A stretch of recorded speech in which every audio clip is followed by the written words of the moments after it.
Okay, so I started streaming.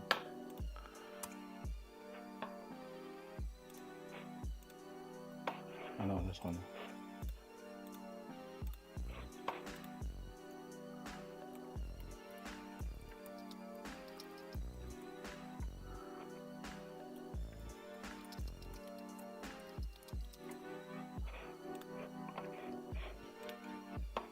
And then once I create a new one, it works. What the hell?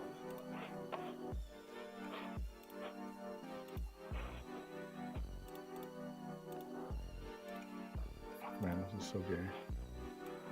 So gay.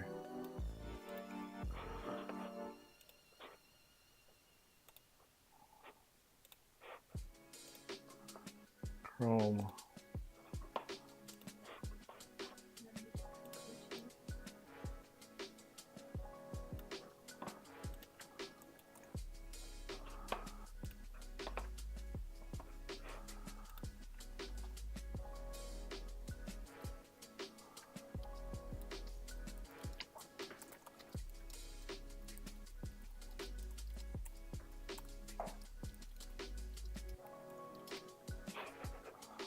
Oh, here, so it's showing up now. Okay. Huh. Sick. Wait, so which one? I didn't. Change They're already live. the. Hello. We have to what? You can change it later. How's everything? Background music, microphone, all good? Where's my towel? Oh, thank you. So let's take it out of the water.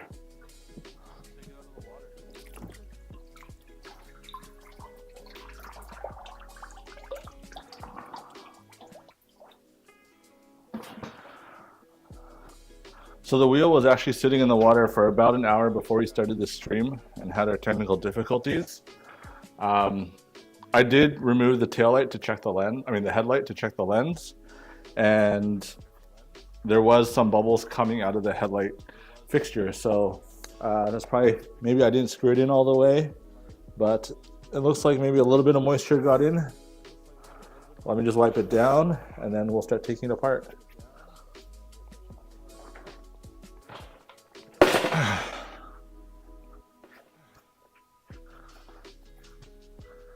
The table is the Workmate, so it's a Black & Decker Workmate. I think it's in some of my tire change videos.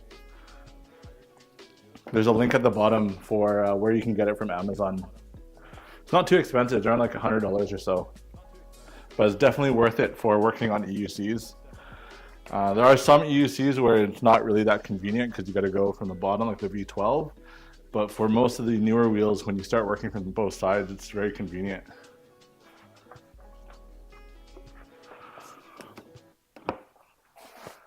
So there's a lot of exploratory. I have never taken this apart, and so I just see a lot of Phillips screws everywhere. So we're gonna start taking apart some Phillips screws and see where that brings us.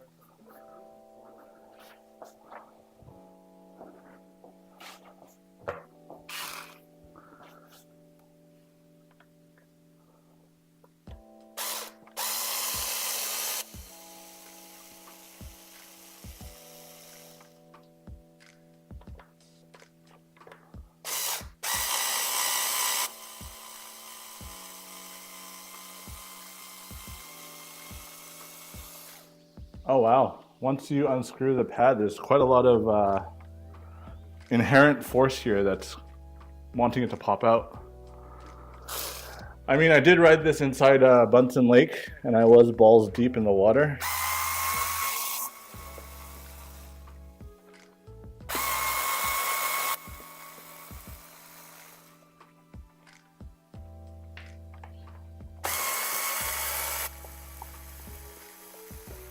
Hopefully the tool noises aren't too loud.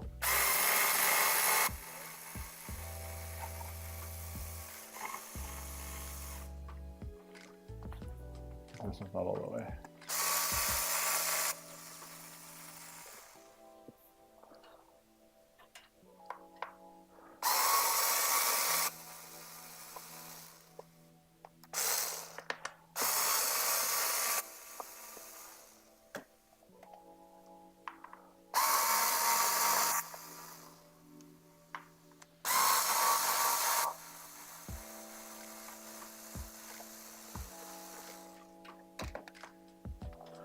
Seems like I need my longer Phillips.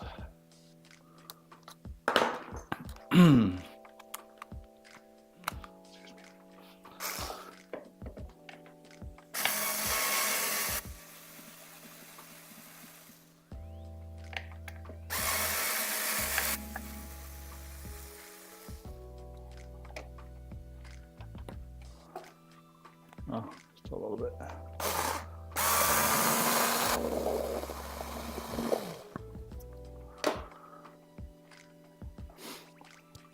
I mean, the pad is quite sturdy. Oh, I gotta pick those up later. Some sand from when we went to the beach, but looks good. It's a nice soft material. Put it back here.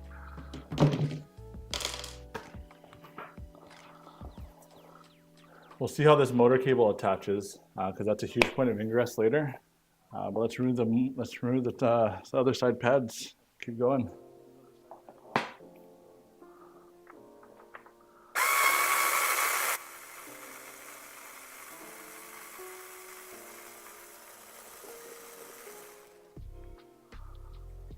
Yeah, I think this will turn out to be actually a really good beginner's wheel. Are you guys able to hear me talk if I use the tool at the same time? Or does the tool kind of drown everything out?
The M104 is a bit of a niche wheel. The people that ride the M104, just because you can ride M104 doesn't necessarily mean you can ride a normal wheel, and just because you ride a normal wheel doesn't mean you can ride the M104.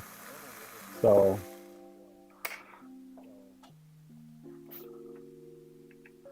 I mean, the pad isn't absorbing water, so as long as it doesn't absorb the water, I'm not too concerned. Water is always going to get into nooks and crannies.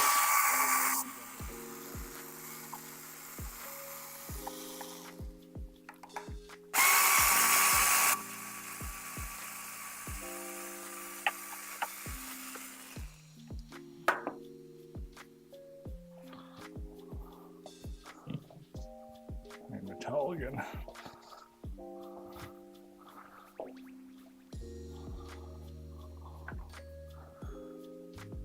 Just to prevent water from dripping inwards. Yeah, so it just depends on how well these rubber gaskets actually seal all of these cables. They are pretty thick, but I mean, based on who assembles your wheel, you may have hit or miss. And depends on the tolerancing of that rubber gasket. But I will say, like, changing a motor then won't be that fun because you're gonna have to run all the phase wires out of this small hole, which can prove to be challenging, similar to the version 1 T4s.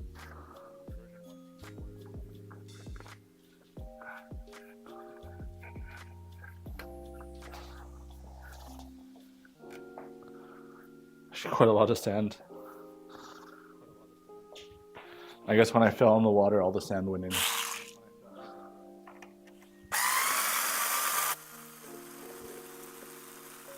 Sorry?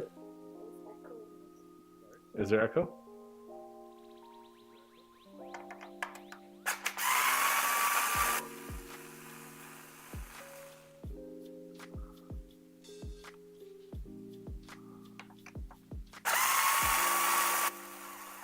You can turn on your computer sound and you'll hear the echo or not.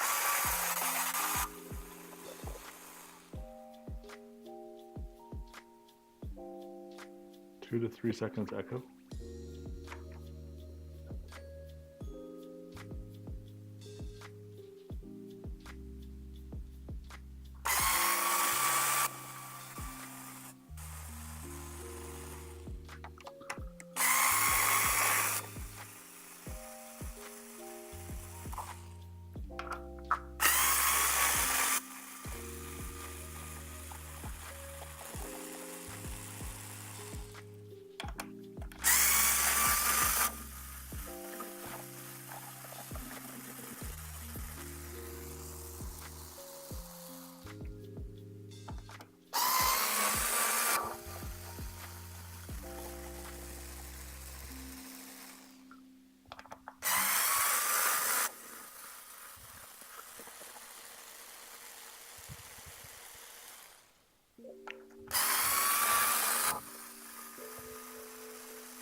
Oh, I see some water. Yes, there is some water in here. So you can see like on this cable and the top of this inner display, seems like the seal did not handle the extended water test. You can see some water droplets inside here on the phase wire, so I'll probably have to clean this up to avoid any shorting. So I mean, if you're riding in the rain, I think you'll be fine, but if you decide to dunk your wheel in Bunsen Lake or another lake for an extended period of time, maybe it won't do that well.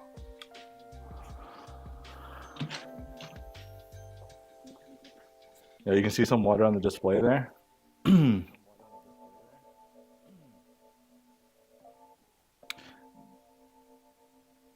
can see some moisture actually on the heatsink. I don't know if it's easy to see that. Here, let's see. Can it zoom or focus? Yeah, you can see some moisture there, accumulation. So, I mean, it's a good first iteration from Begode, but it's not perfect.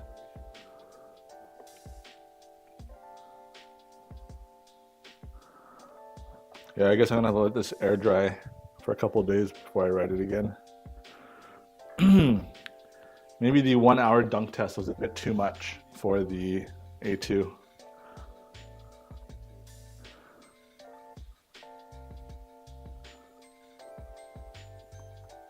Yeah, look at that water right there. Right near the MOSFETs too. Luckily we didn't go into salt water. Yeah, I know. This is a stress test, so I want to see if water were to get in, where it would get in and how it would affect. I'd rather destructively figure that out than kind of just spray water on it and say, you know, it's perfect.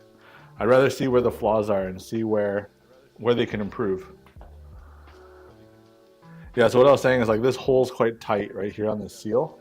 So if you're trying to pull these phase wires out through that hole, that's one of the struggles that I always had when I was fixing the T4 version 1s. But yeah, I mean, we can keep going from here. It's a nice thick rubber seal.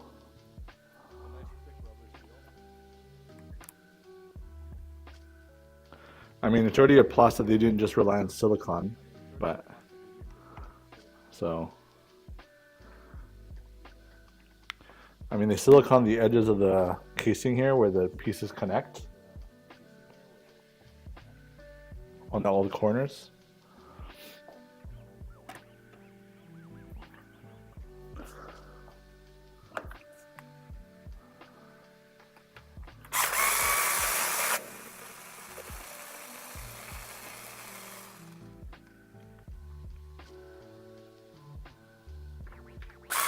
I would say nothing is glaring, no glaring issues.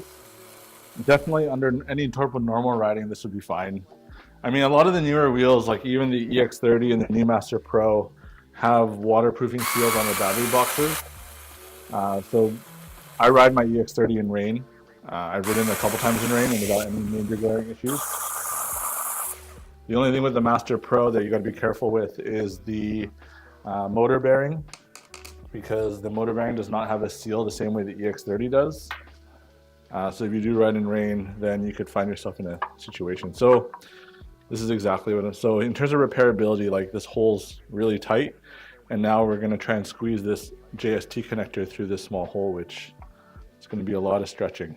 I don't know if I'm comfortable doing that. There's quite a lot of water back here, but the back of the taillight's all fully, oh, and there goes my Black & Decker tool.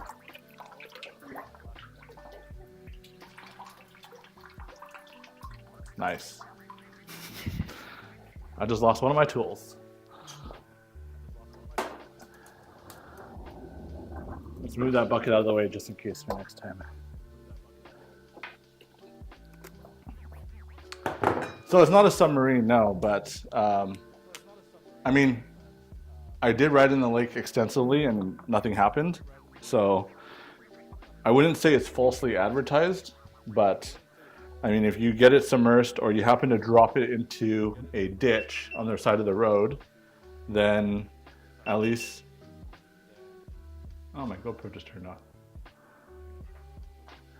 If you happen to drop your wheel into the side of the road and, you know, scratch your back on a sign, then at least you can pull it out knowing that you can still ride home rather than being stuck in the middle of nowhere with the dead EX20.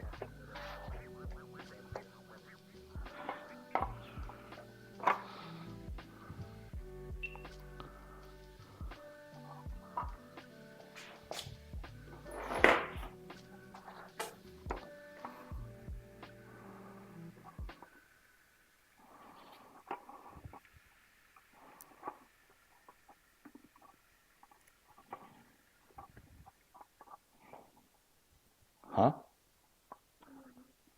The music stopped. No, I can see it. It's still going. Oh.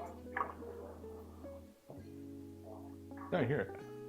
It's just really quiet.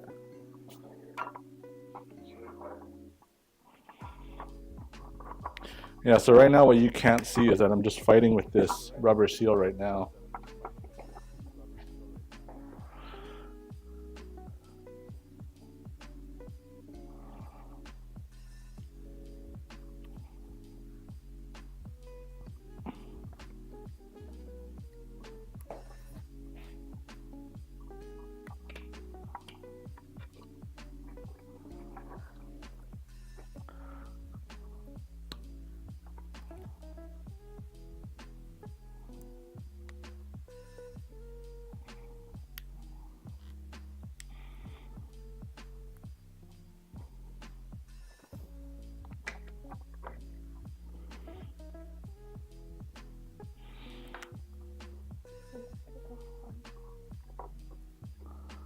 An electrical clamp? Yeah, I mean, I guess now I gotta start investing in more tools to deal with this because it is quite the struggle.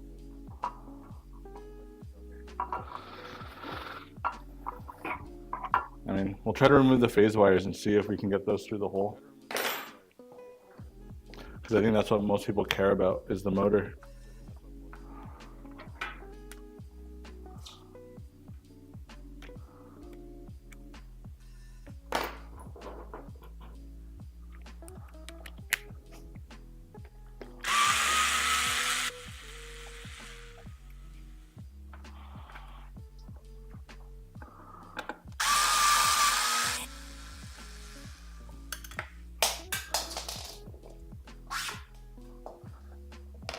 Also, out of full transparency, when I got this A2, if you come around the back, Christine, when I did get this A2, this tire was actually shifted to the left and the whole frame is kind of conked. And then I had to step on my brand new A2 to try to bend the frame back into place so that the center lines up. Now, when I took it out of the box, it was perfectly fine. And then when I tried to bend it into place, Now the wheel started to creak when I was doing pendulums. So I'm gonna try and see where that creak is coming from. They do have a lot of the supporting structure now that the M104 didn't have. So it's probably gonna be a stiffer structure in that regard compared to the M104. But I think you may still need to be careful. I don't think it's gonna be a trick wheel of any sort.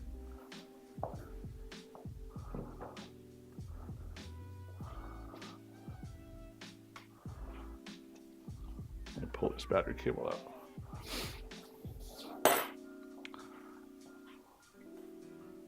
You wanna 换一下吗？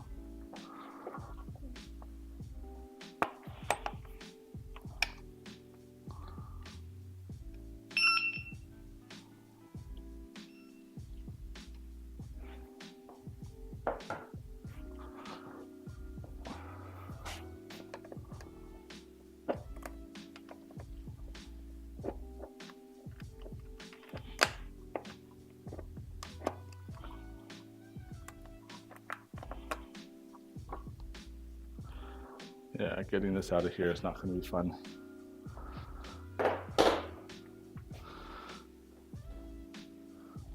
Actually, I want to see the taillight, how much water this headlight has in it.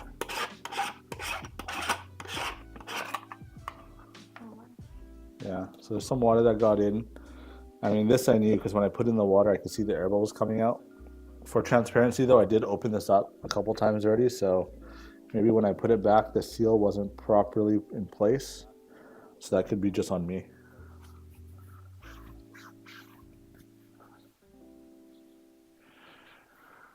Yeah, I was actually surprised that they gave the Begode hex pedals on this wheel. It was actually even more surprising because they had gone with the lightweight pedals for the EX30, which they tried to use the cast nubs on. And if I was Begode, I would have put those on this wheel. But instead, they gave us the good stuff.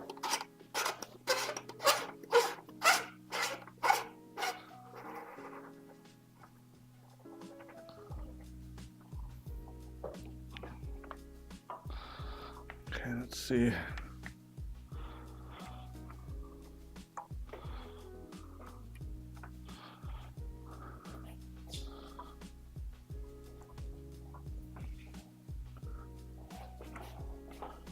不用做那么多 detail shot， 没问题。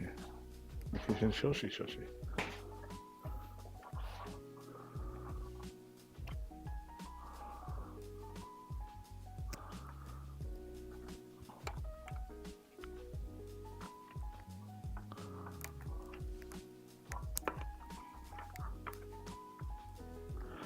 But yeah, no, going back to the whole beginner's wheel, I think that this will actually be a really, really great beginner's wheel. Because you don't have to worry about even commuting wheels, like because it's a 16-inch, it's almost a 16-inch wheel if you measure the tire. What that means is that it's actually not that jittery as an M104 would be. So you get the benefits of the stability of the 16-inch. Also, you have the wider tire, which makes it less twitchy. The tire, because it's so wide, it's less twitchy. The tire diameter is 15 inches, I believe. I believe it's 15, but if you do because it's a knobby, and if you were to measure it, it usually comes out as a 15 and a half.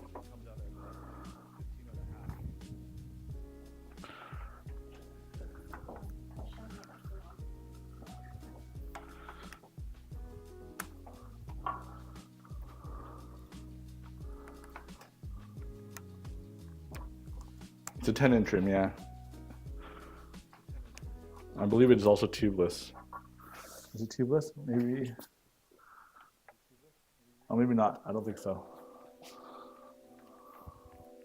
I think it's just the M104 that's tubeless. Is it tubeless? No. Well, I'll find out once I take out the motor.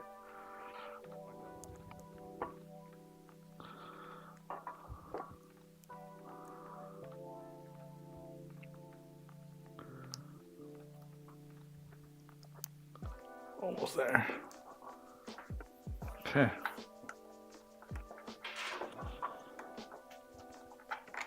If you want a wheel that you can kind of ride all year long, especially living in Vancouver, BC, this is kind of the wheel because they'll probably provide the most peace of mind when it comes to riding in rain.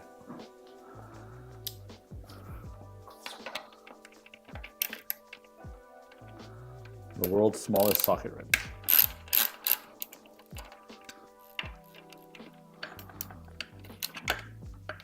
Sorry?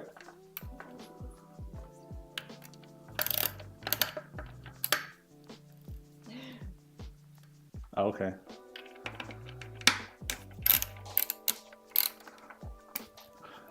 Yeah, I thought it was tubeless. I thought they followed the M10-4. But looking at the tube, it's kind of hidden. But I'll take your word for it.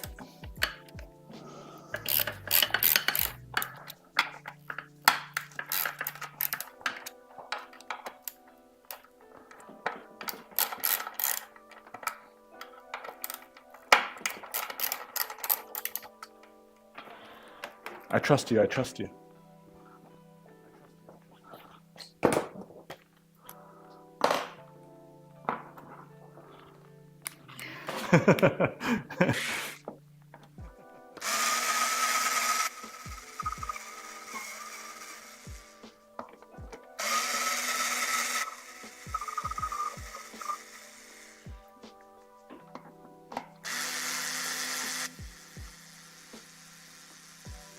Yeah, I noticed that with the knobby tires, you probably lose about 10% range. Especially if you have a very aggressive knobby. So going from a knobby to a smooth tire is really great. No, there's actually no Loctite, or maybe, yeah, I don't think so.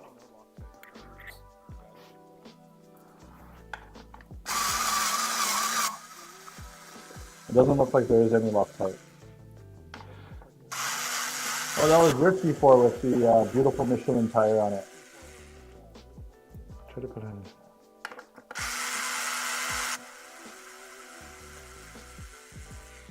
Someone also had an A2, I think in Thailand, that had a really nice white wall tire, and they've got the yellow Commander or Extreme Bull pedals and the yellow light, and it looked really nice.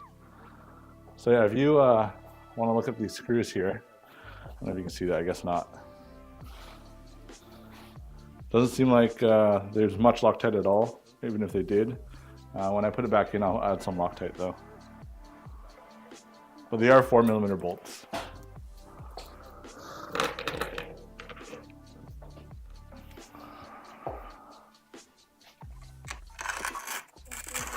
Ooh, the sound of sand.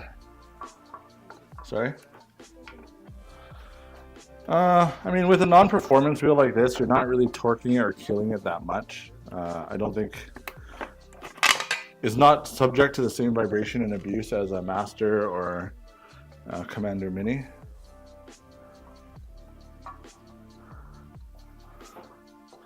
Now, if we look at this shell, I mean, I can see how it'd be hard for them to kind of weld this super straight because they're welding a lot of small parts, and with the heat and cooling, the metal will deform. So there's a lot of little spot welds here and there. There was quite a bit of sand and rustiness from my axle though, which is not great. But the axle seems to be a lot bigger than what it used to be. I don't know if Christine can grab her iPhone and do a quick detail shot of the axle. I'll continue the rest of that A2 later. Yeah, if you look here, there's a lot of sand and rust. Without measuring, I think it looks bigger than the normal, like say, Commander axle. It is sand.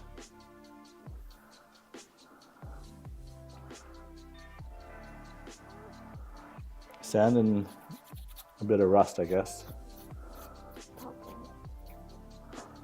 If you look at the other side, you'll see the motor cable coming out too, and they kind of pinched it between the two bolts, which is kind of interesting. But there's a lot of sand accumulation in that little U channel.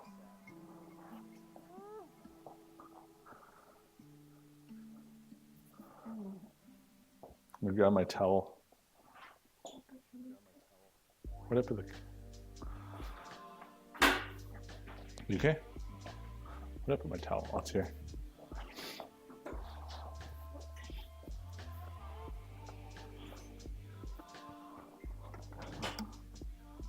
Let's do the non-motor cable side first.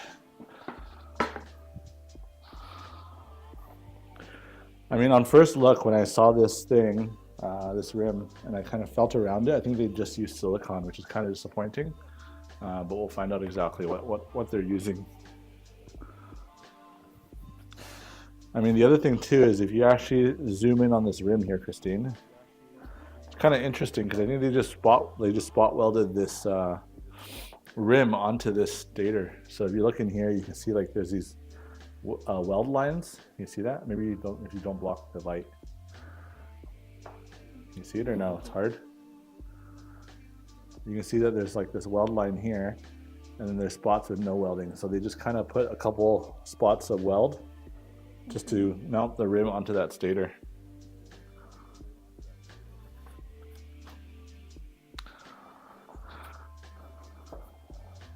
These should all be 5mm now. It's not a 4. Yeah, it's a 5.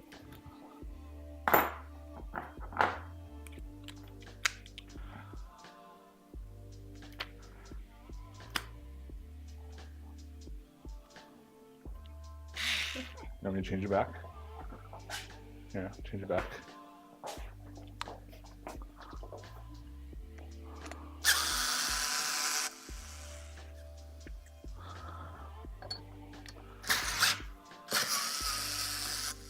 Welcome. I'm not going to say your name because I'm probably going to murder it.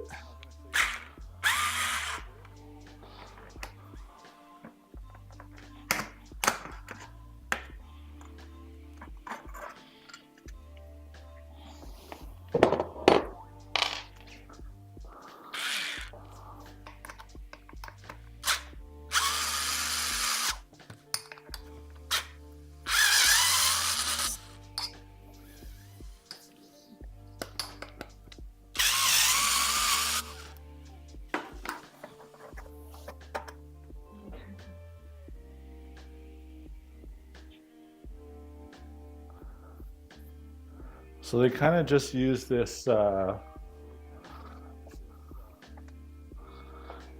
use a sleeve, this metal silver that's inset, but it's all the way inset, so it's pretty nice. And then the 2 screws at the top here clamp down on that axle. And if you look down, there's actually this set screw, but this set screw, I'm not sure.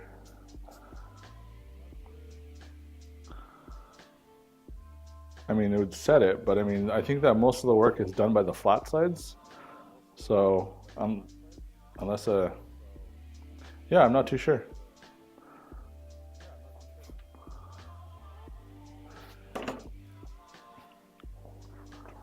Not sure how much benefit that set screw places. It's kind of, you can see the rubber seal there on the bearing, which is actually different than the implementation that was on the EX30.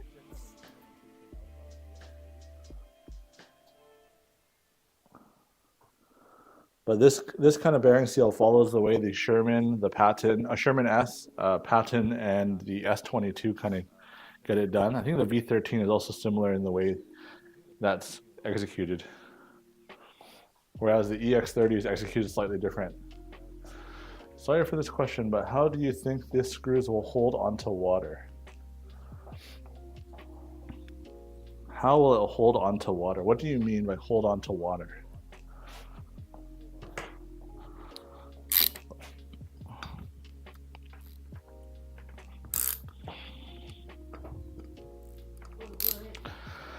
So the only rust that I saw so far was on the axle, because it looks like that is just an untreated steel. A lot of these screws and whatnot are stainless, so I think it should be okay.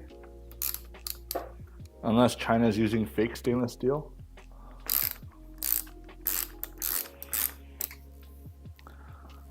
Because I have bought a lot of stainless steel pots and pans from China, and although they say it's stainless, I will tell you that they have rusted. So when I say it's stainless, I'll say with an asterisk there that it's a China stainless. No, I actually think it came from the axle, because if you look at the frame,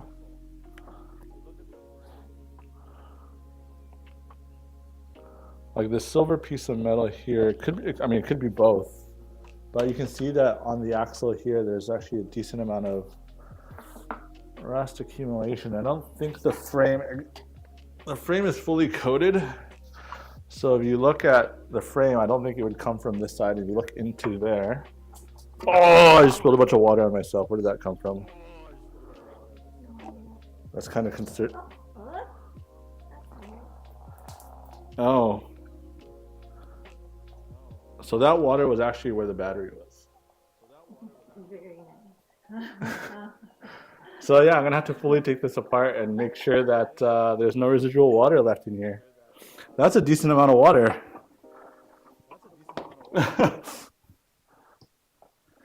So although it was fun, maybe now this wheel is not so safe to ride.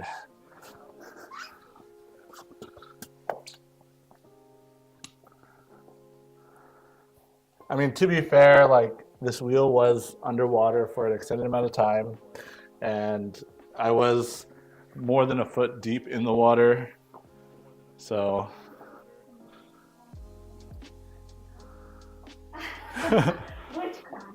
Too many crashes.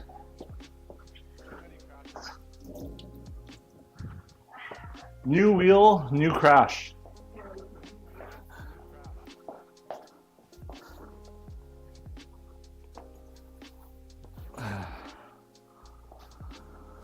So yeah, that's a bit unsafe.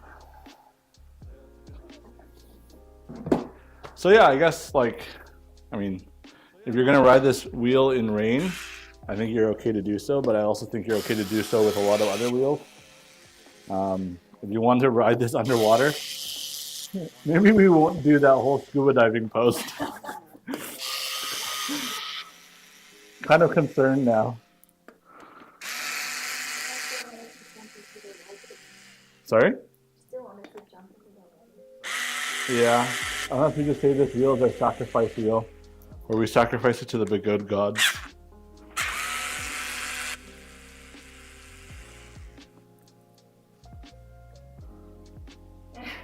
Oh, the Mel's Trail, where you train tracked and a tornado spun you around 180.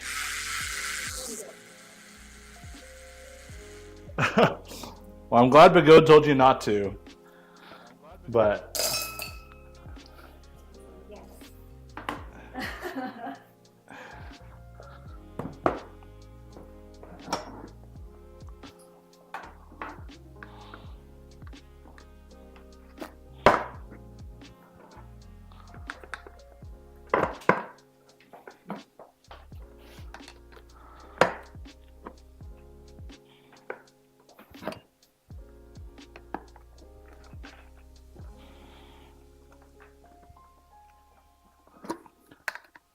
So when I'm doing this, I can hear that the seal was ripped off. So it looks like it was just some light adhesive or silicone.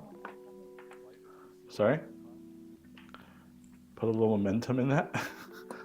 I don't want to bend the rim.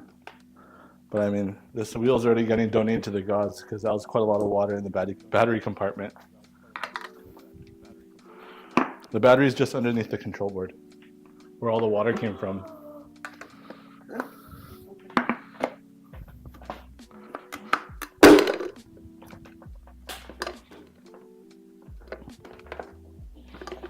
It's coming.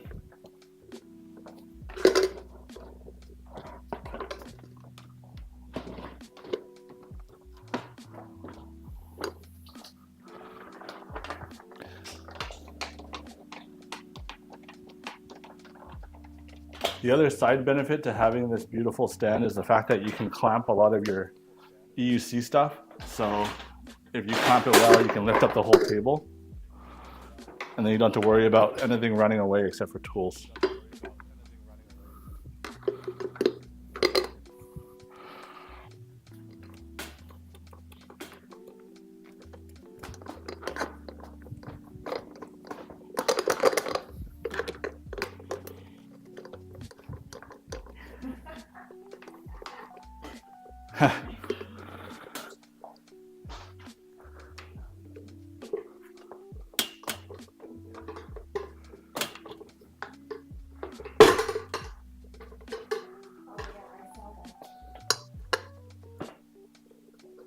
Working on the floor, I mean, for some older wheels, it kind of makes sense where you have to access screws 360 degrees around the wheel. But I find for most newer wheels, this thing's gonna pop. You can feel it coming. I mean, I gotta catch this in midair. There you go.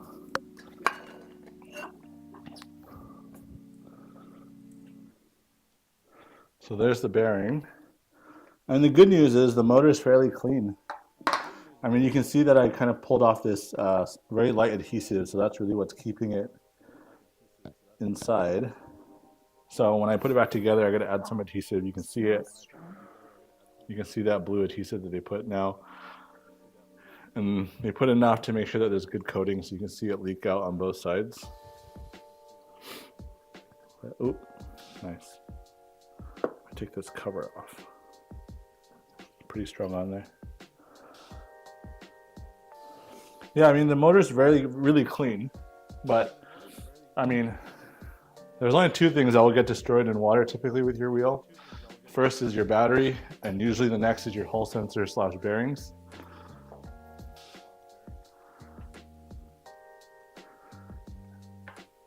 Yeah, no, definitely don't ride this wheel in fully submerged waters, but riding in heavy rain should be totally fine.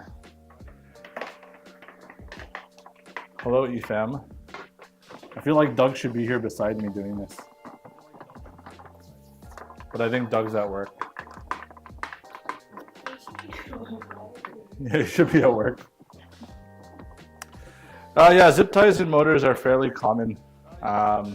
There's actually a lot of, I think it's the V12, where the zip ties actually degrade over time and they crack themselves off, and then you can hear them rattling within the motor.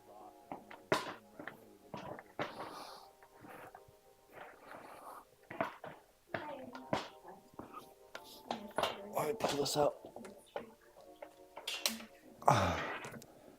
Ching Fa Shen. Does the water come from the motor?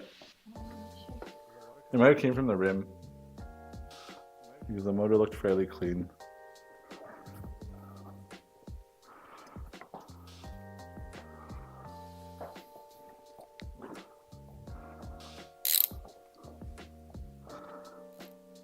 These are the 5 mils.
Oh, I guess the set screw is probably to make sure that this thing is sucked up to the top where the channel is supposed to kind of clamp it. I guess they use that so they can put some tolerance in there.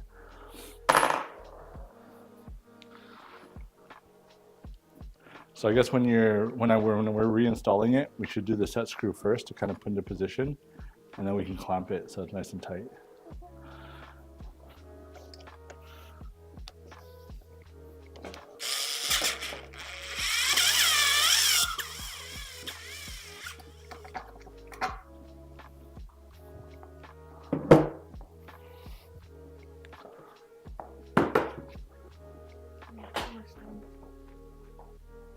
Oh, that's good. No, I'm using the Anker M650 mic, but because I didn't want the noise to be too bad for the driver, that's why I'm not using my typical Ryobi tools, but using these garbage screwdrivers, if you ask me. Well, luckily I used the garbage one because it fell in the water. So at least I didn't sacrifice one of my Ryobi tools.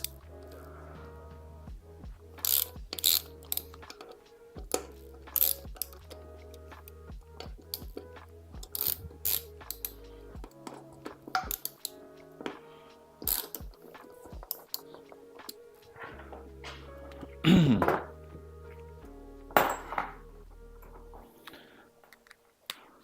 a very expensive teardown.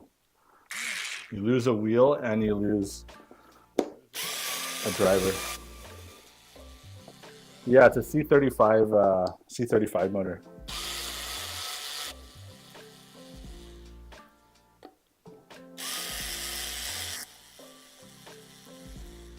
It's also made by HB manufacturer, which is the same as the manufacturer that makes the Master Pro C30 and C30 motors.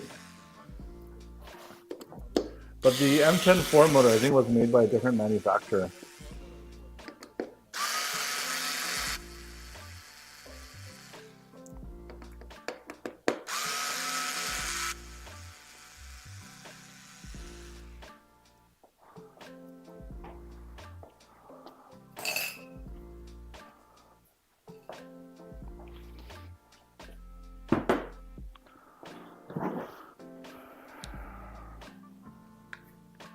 Let me give this a wipe down before I open it.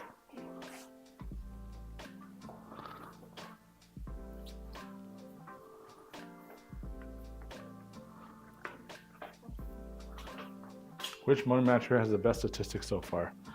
I have no clue. That's a good question. HB is the tried and true, I guess. And the thing with China is like there's so many dual letter manufacturers, so I don't think we've even seen all of them. The other thing too is like I'm fairly new to the not Kingsong. I mean, Kingsong doesn't make their own motors. I think the first one was ZX, which also killed the T4, and then the second manufacturer was HH.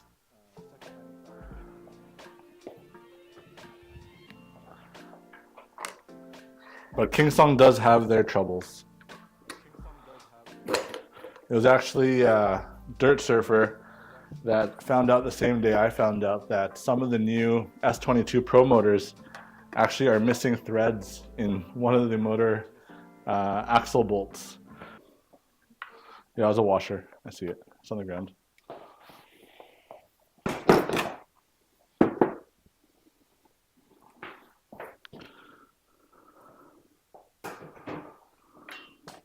You want to grab your iPhone?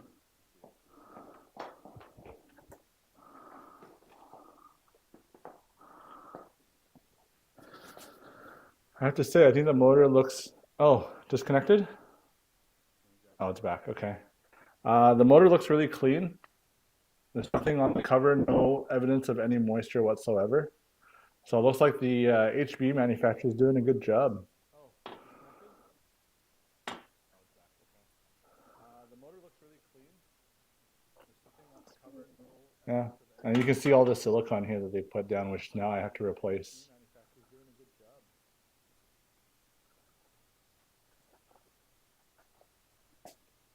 Still buffering?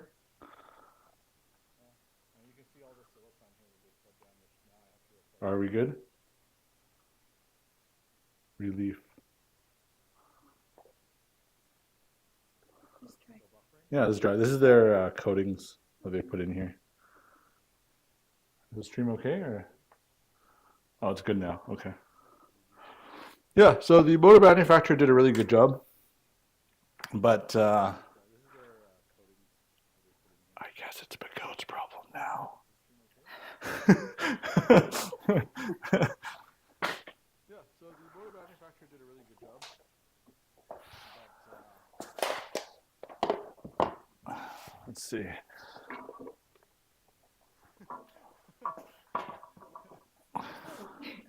Sorry? Yeah, everything looks really well done on the motor side. Let me take this headlight out. Looks like the buzzer. I wonder the... I can take the motherboard. What do you guys want to see? Do you guys want to see the motherboard being taken out?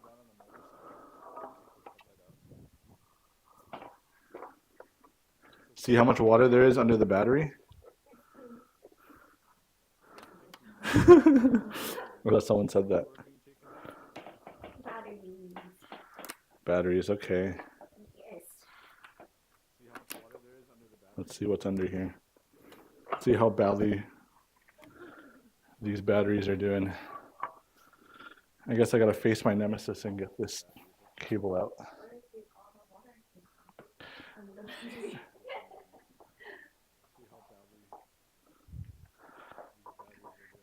I just took a little bit of the lake with me, so.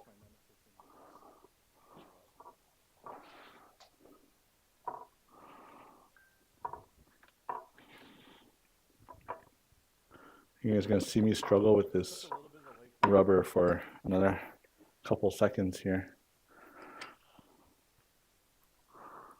There you go.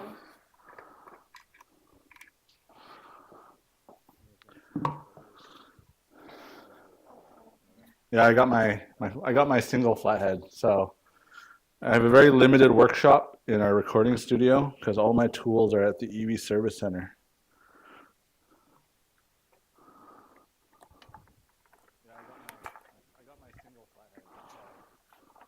I think I can let this all just hang.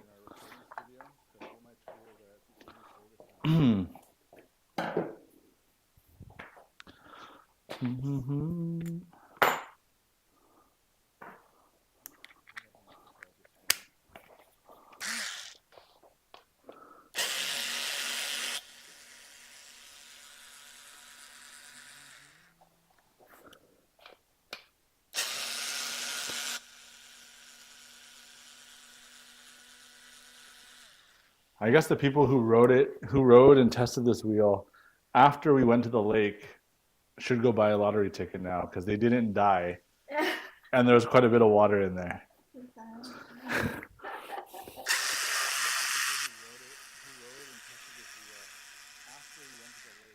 What does that say right there? Is that buzzer? Yeah, I think so. I think so, yeah.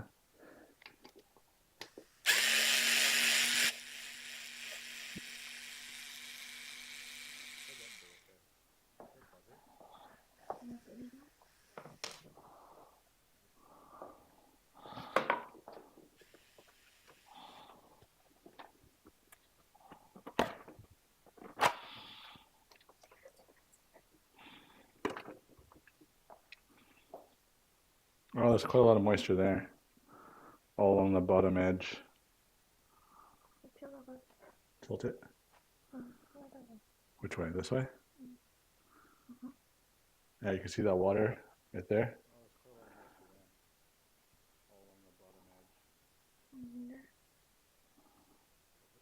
Wow, 6 a.m. Is it wet? I think it's really wet. I mean, all the water poured out of there, so. Yeah, I can see it on the phone. Yeah, I'm assuming there's tons of water in here. So it looks like I won't be rebuilding this wheel on this stream today. Because I gotta let everything dry out and make sure that none of these cells are wet. It's kind of hard to take out.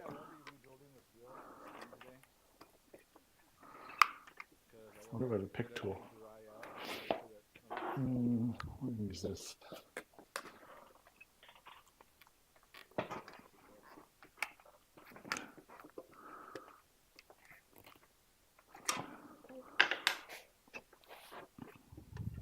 Super tight. Want me to switch the camera? Oh, I already kind of wrung out my towel here. Flip it upside down. Hopefully it comes out. I mean, I think more water will come out. Yep, more water just came out.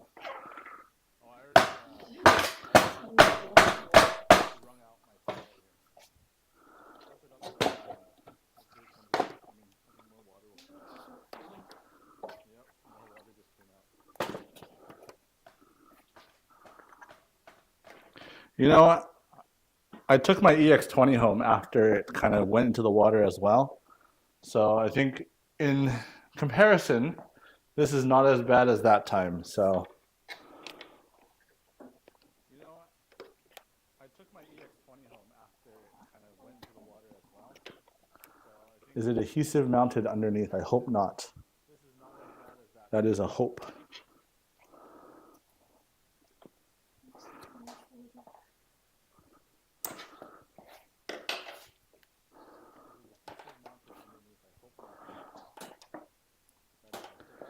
I mean, if I have to throw away this wheel for science, then so be it.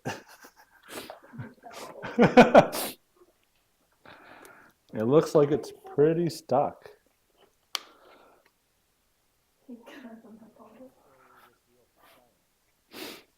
You also Florida man the EX20 out of the itch. I did, yeah.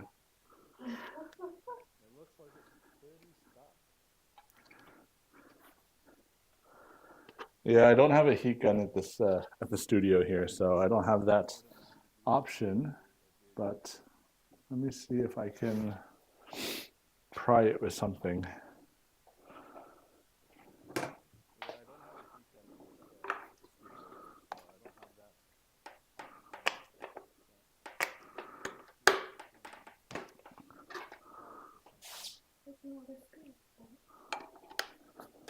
Just gotta be really careful not to break anything.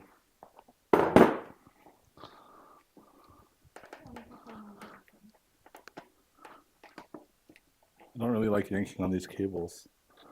Let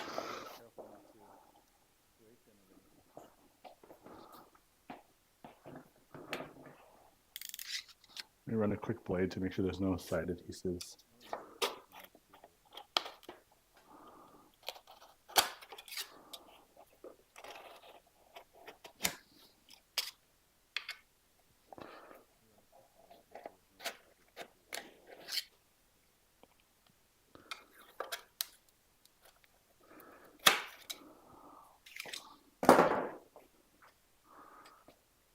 Break anything more, yeah, exactly. It's going to be a live teardown. There should be a live destruction showing.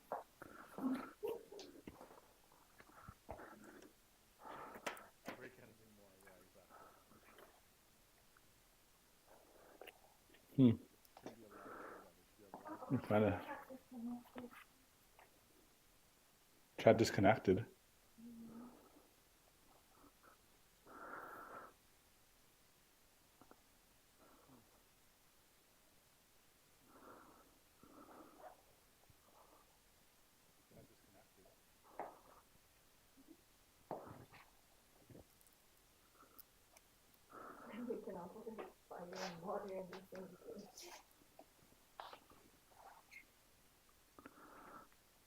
Isn't there that new movie called Elemental or something where it talks about fire and water falling in love?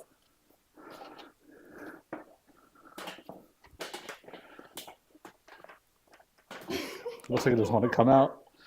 It's well stuck in there, guys. I guess I will probably need a heat gun, but I don't have one here at this point in time.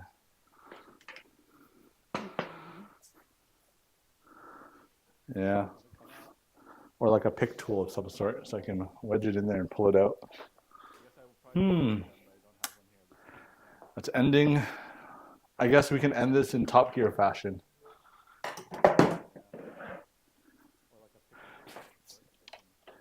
And on that bombshell, it's time to end the show.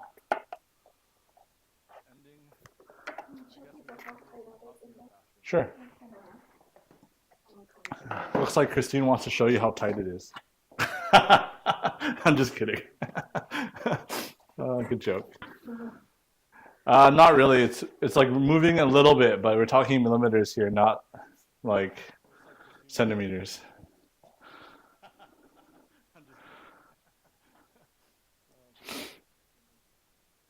Not really. It's like moving a little bit, but we're talking millimeters here, not like. I mean, I guess the teardown was good for me too, because now I know I don't have a A2 sitting in my basement with a bunch of water sitting in the battery compartment.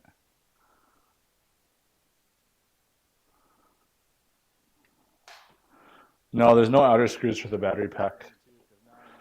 And you have a cold bed tonight. My bed's always warm. I'm the heat generator.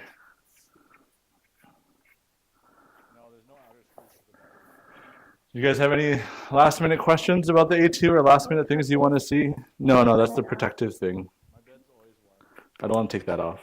I mean, if I could get a pry tool in here and pry it out, that's ideal, but it doesn't look like that's going to happen. Okay, this is my last ditch effort here.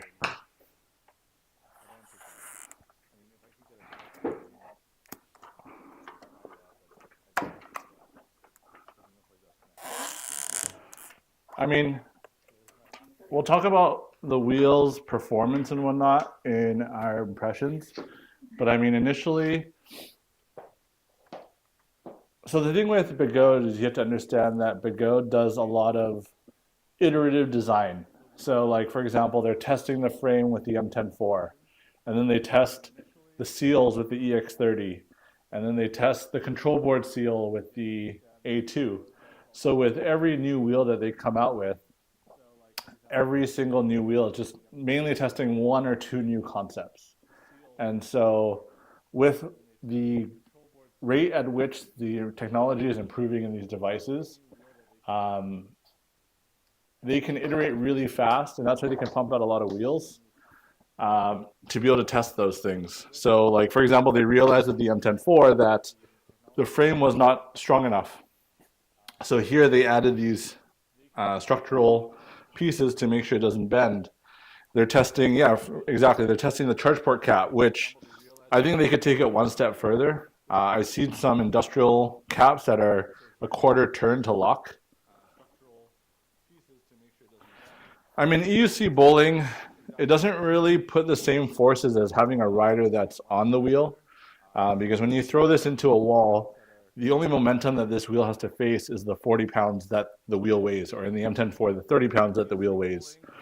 If you put a rider on it and then the rider gets stopped because of the wheel, let's say you pedal clip or something, the grip on the pedals, your power pads, everything else puts a lot more force into the frame than just throwing the wheel at a wall. So even like with the Patton and with Electric Dreams throwing it against the wall, like it's a great show, and it does show a little bit of how it would withstand, but it's not the same as if a rider were to get into an accident while on their wheel. And that's my 2 cents. So with this frame, like as I said, I did bend it a little bit. I bent it back to make it true, because when I took it out of the box, the tire was actually shifted a little bit.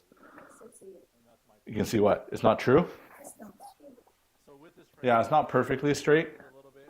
But I mean, this is welded, I'm guessing, by Chinese hand labor. So as much as they can put this on a jig and try to weld it, the movements from the heat and contraction from the cooling will cause it to kind of deform a little bit. Yeah, that was a crazy pedal clip. So like, yeah, if you had thrown that wheel into the tree and pedal clip it the same way Chance pedal clipped that Extreme, I'm pretty sure that pedal bracket would not have bent as badly. But because he was on the wheel and connected to the wheel, it's dealing with 2 times more momentum because you're adding the weight of the rider. So I'm assuming the Extreme is 100 pounds, and assuming the rider is 200 pounds, you're adding that extra momentum factor. There's a video for Shredfest where Chance pedal clipped a tree on one of his runs. Last try. Dude, I can literally still see water in there. Like water still coming out. You can show it by me pouring it. Ready?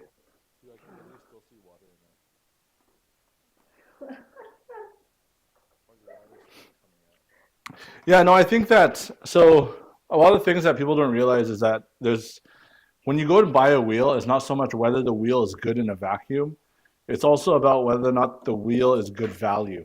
So I think for this wheel, based on what I see in terms of the price point that it'll be marketed at, which is like less than $2,000, anywhere between like $1,500 to $2,000 Canadian, I think that's a really, really good price point for a beginner wheel, and especially the fact that you don't have to worry about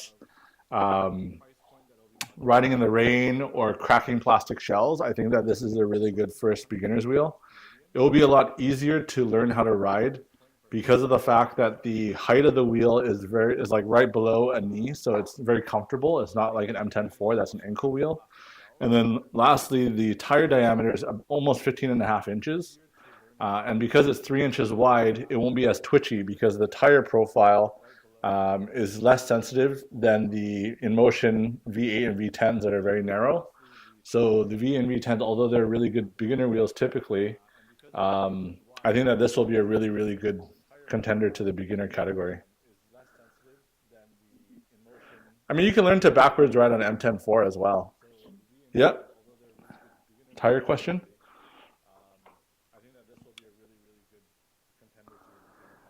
But the M10.4 is actually really good for people who want to learn how to pendulum because it's so small and nimble and doesn't tip over very easily. It's very easy for someone to learn how to, the beginnings of how to pendulum. Rode it 2 bars, it was stiff as hell.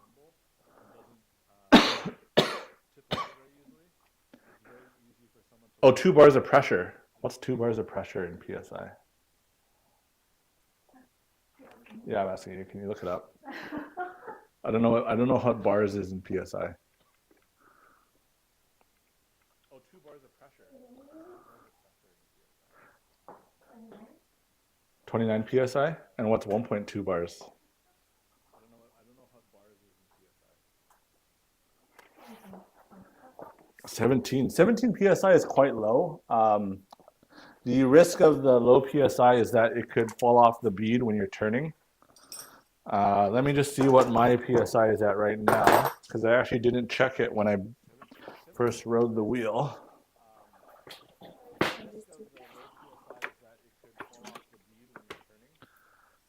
Yeah, like on other wheels, you can ride lower PSIs if they're running tubes, but with the tubeless setup, the risk is that it'll come off the bead as you're riding.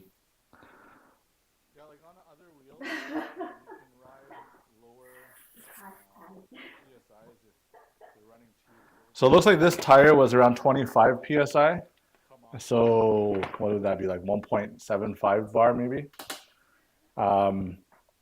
At 25 PSI, I actually found it rode really, really well. And like a lot of people that did test ride this wheel, even with the water in the battery compartment, everyone that rode the wheel really enjoyed it and thought it was a very natural wheel to get on. And that comes from people who are riding like V5X, comes from people who don't necessarily ride EUCs on a daily basis, and also comes from people who do ride EUCs. So like in terms of the whole breadth of different diverse riders, everyone really enjoyed riding the A2. And with the knobs, it's not as apparent as the M10.4 knobs. So Eastgate Windsor, it's the opposite. Oh, really? Interesting. I rode an M10.4 once that had like 15 PSI on it, and I turned on it, and the tire fell off the bead.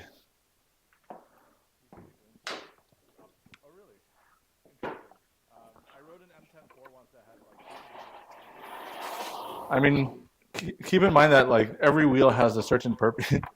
Every wheel has a certain purpose, and the purpose for this wheel is more like a commuter wheel. So, like I drive a Model Y similar to Bradley and Lucas, and this wheel actually fits perfectly in the frunk of a Model Y, and that's mainly what I bought it for. So it's really I call this one of those garbage wheels. It did not fit in the 3, no, but it fit in the Y.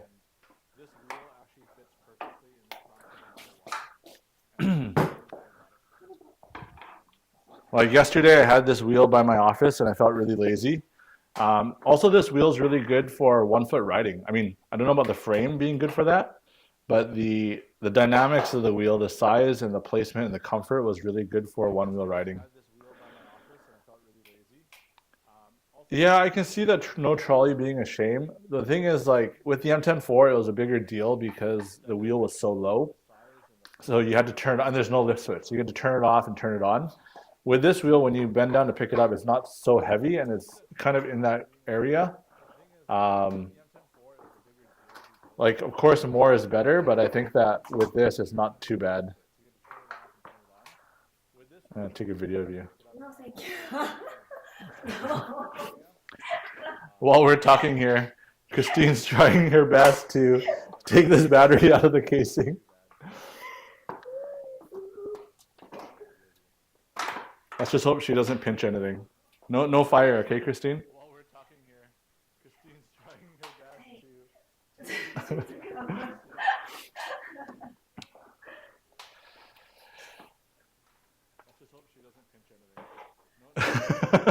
Tired. Yeah, no, I actually really liked Electric Dream's review of the A2. Um, it was a really well done review. Yeah, no, this wheel is really easy to ride one-footed. I think I could practice a lot of one-foot riding and kind of build my one-foot riding skills.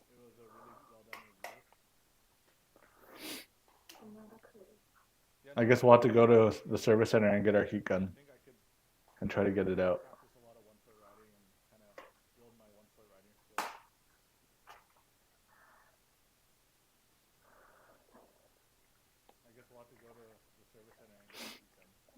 Do you guys have any other questions?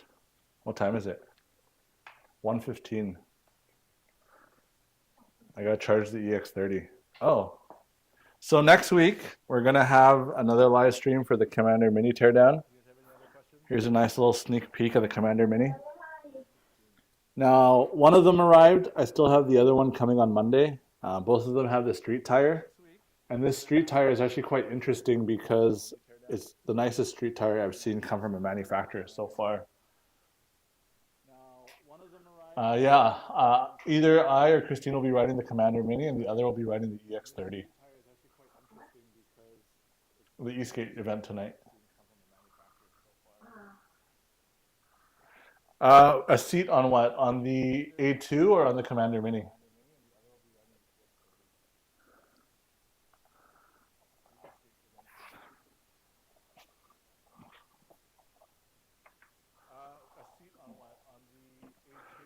On the A2, I did notice that some people put the EXN seat or the RS seat on it.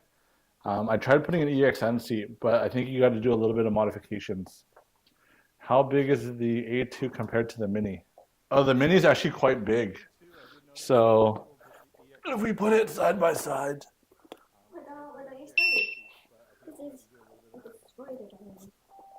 You can put the A2 beside it. Yeah, just the frame. Let me get the camera. So here's the size comparison of Commander Mini, A2, and EX30.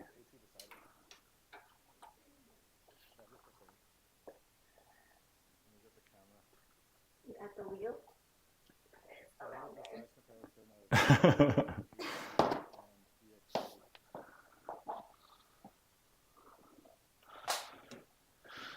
Yeah, so the seat, the RS or the EXN can fit. I think that Extreme Bull actually said if you wanted to get other colored pads, you can do it. They can do it for you, but there's just a minimum order quantity for the retailer that wants to do it. I also inquired because they do have the colored metal bumpers that you can buy. So we were going to buy blue and purple, but I'll give you a hint. They're extremely expensive, and I could not justify paying that kind of money for some color. You can spray paint it. Yeah, I can just spray paint it. It was really expensive.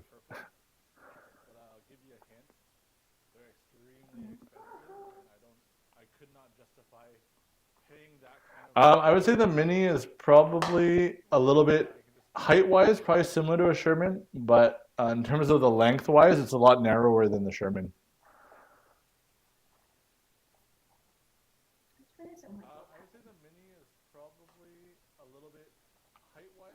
Yeah, I mean, I think it looks really chunky because it has the pads on it.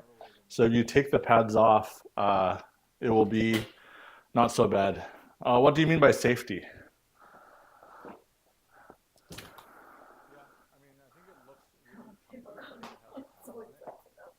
Yeah, I know. I wanted to pay for blue and purple too. Ooh. You hear my struggle.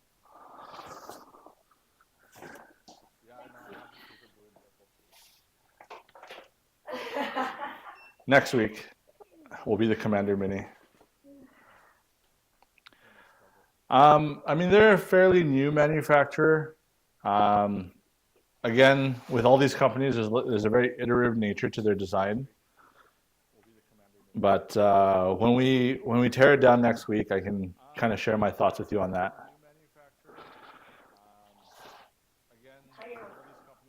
It's a very lovely tire. Um, I would actually say the design is better than it was 3 years ago. Like if you look at a lot of 3-year-old wheels, it's very um, bird's nesty, but I think this one's actually pretty well put together.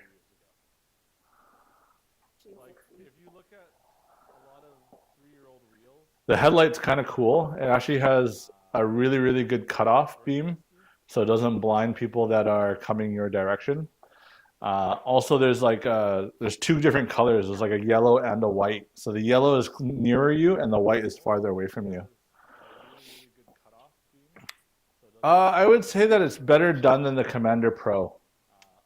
Like there's a lot of lessons that they learn, and for sure it's not perfect yet, but I think that they have improved significantly compared to the Commander Pro.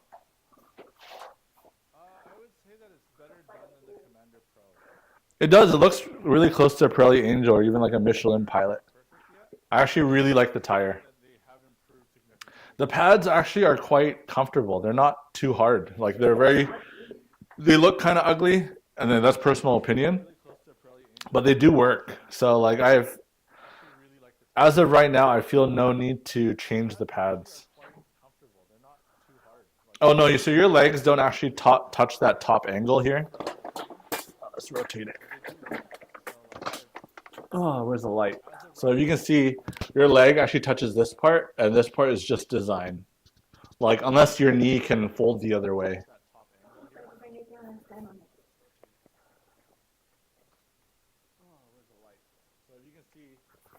Yeah, and it does have the toe pads at the bottom here. So, I mean, it's pretty nice. Also, these pedals, like, I don't want to gush about pedals when you buy a wheel, but these pedals are like a different level. It's for Adam's lean. Yeah. Only wrong way can lean like that. I don't think normal humans can lean. Huh? Wrong way. He can do his like full on. Oh, Nadia? Yeah. Nadia and Adam.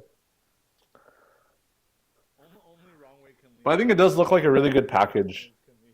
I did give some feedback to Begode for their firmware last night. So I do hope that they can modify the firmware a little bit because I feel that the wheel has more potential that the firmware is allowing it to do.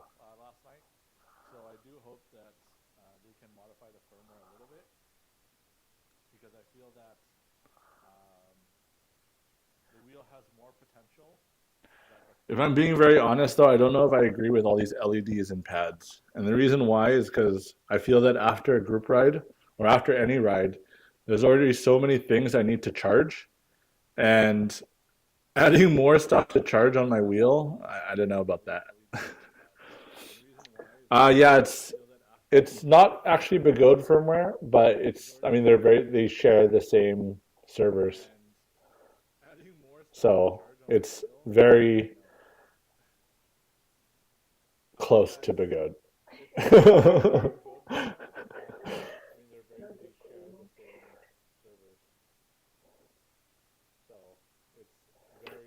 I think they're just the beginnings of an early company. So, I mean, you can channel that V13 vibes with all these roll cages. Here, I want to close up.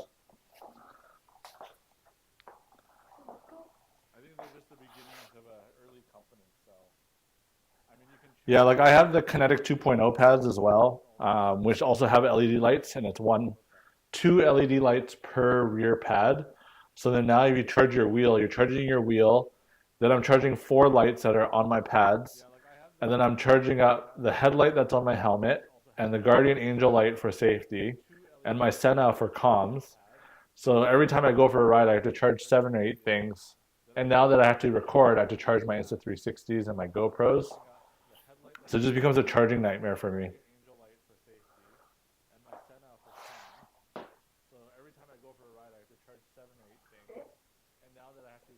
Sorry?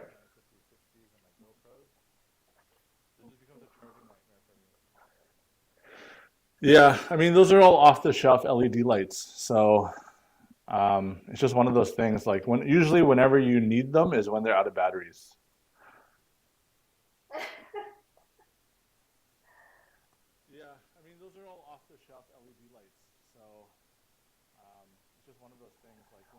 You know, Bonner, you should really check out those adjustable chargers.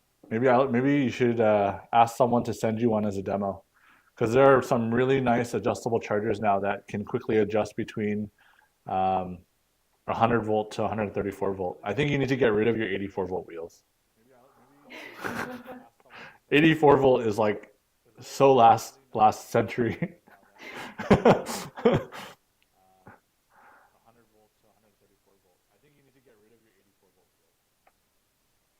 Yeah, the Roger charger works, but it's not that great for switching voltages because of the fact that you need that little set screwdriver. The A2 is 84 volt, yes, but you don't need to charge it every day. There is a lot of really much nicer charger. Maybe I should do a video on this charger that I'm getting because it's a really nice charger. How much is the Commander Mini? I don't know what the retail price is listed, but I think it's going to be probably $400 or $500 cheaper than the Patent. And so now I'm going to put an asterisk on this, but if the Begode can maximize the potential by the firmware, or not Begode, Extreme Bull can maximize the potential of the firmware, I think that it can be really well done. It's very similar to the Honingling charger, but it's different. Maybe I'll show it on the next live stream when I do the Commander Mini teardown. I'll bring it with me. I believe it's a different charger. It's very similar to the Honingling charger, but it's different. Maybe I'll show it on the next live stream when I do the Commander Mini teardown. I'll bring it with me. I believe it's a different charger. I mean, if you ramp down the amps, I believe it does get quieter too. The fans should only spin up based on the load that you're running.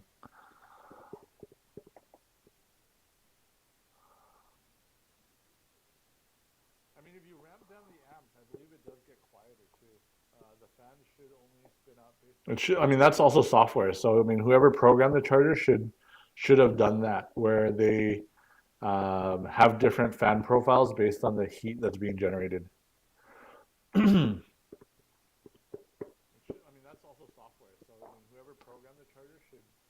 have done that, where they have different fan profiles based on the heat that's being generated. Bye-bye. We're probably going to get ready for this group ride too. So I think that brings us near the end. I'll see you guys next week. Like and subscribe and ding dong ding dong. Ding-a-ling ding ding.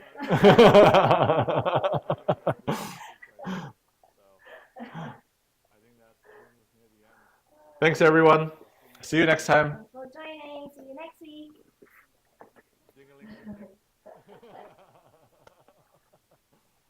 See you later. Is there an Escape pre-ride? Thanks, everyone. Well, sure. I'm just kidding.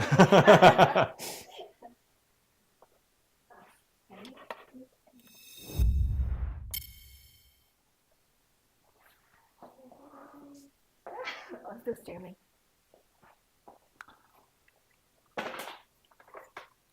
I wish it had kickstand. That's one thing. This one? Yeah, I wish this wheel had a kickstand. It's kind of a lost opportunity. See, now I don't even know where to grab. Oh.